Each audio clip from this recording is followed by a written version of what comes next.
Shalom, ancien Dieuvé. Shalom, Papa Mukinde. Aujourd'hui, une question nous est parvenue. Il y a une maman qui voudrait savoir comment est-ce qu'elle peut faire pour gagner le cœur de son mari. Si vous pouvez aider nos téléspectateurs et cette maman en répondant à cette question. Shalom, maman, que Dieu vous bénisse. C'est une très bonne question à poser. Comment peut-on gagner le cœur de son mari? C'est comme précédemment, les hommes de Dieu ont parlé. Vous avez suivi les vidéos du pasteur Moïse et certaines mamans. Ce n'est pas facile de gagner le cœur d'un homme. Ce n'est pas facile. Parce que le cœur d'un homme, c'est comme le cœur d'un roi. Ou c'est le cœur de Dieu. Parce qu'un homme ne peut pas se prétendre dire que j'ai gagné le cœur de Dieu. Non. L'approbation de gagner le cœur d'un homme ou de gagner le cœur de Dieu vient de Dieu. Comme m'avait dit une fois en passant, maman Séphra, c'est difficile de gagner le cœur d'un homme. Oui, c'est vraiment difficile.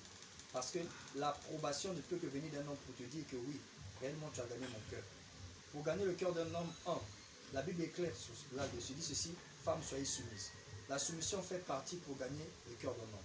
Mais on ne peut pas gagner le cœur d'un homme si on n'est pas totalement aussi dans la vie de prière, dans la vie de la spiritualité. Or, il y a beaucoup de femmes aussi aujourd'hui qui ne prient pas, mais qui ont su quand même gagner le cœur de leur mari. Mais elles l'ont gagné comment?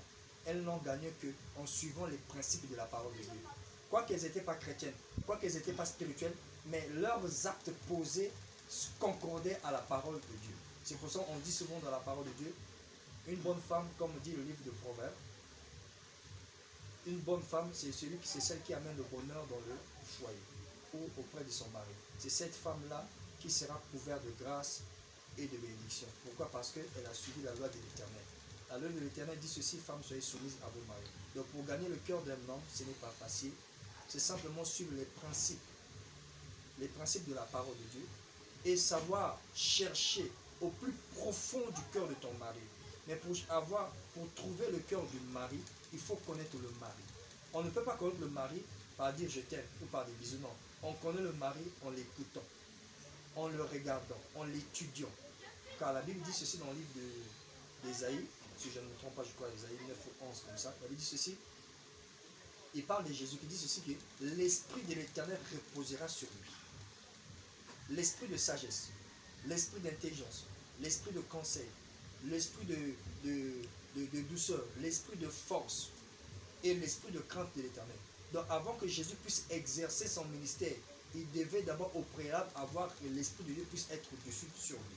C'est pour ça aujourd'hui, pour gagner le cœur de son mari, tu dois être approuvé par l'Esprit qui conduit ton mari. Parce que l'Esprit conduit le mari et le mari sont un. Et c'est pour ça que nous sommes en train de voir aujourd'hui, il y a beaucoup de gens qui se sont mariés, mais ils n'ont pas l'esprit du mariage. Parce que dans le mariage, il y a aussi l'esprit du mariage.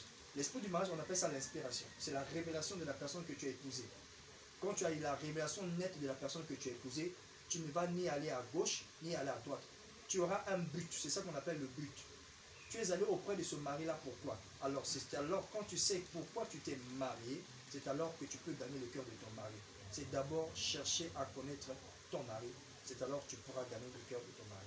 Ça, c'est une petite parenthèse que j'ai ouverte, mais sinon, c'est vraiment un sujet, c'est un grand sujet qu'on doit développer pas à pas. Mais en grosso modo, je peux le dire ainsi. Que Dieu vous bénisse. Merci. Amen.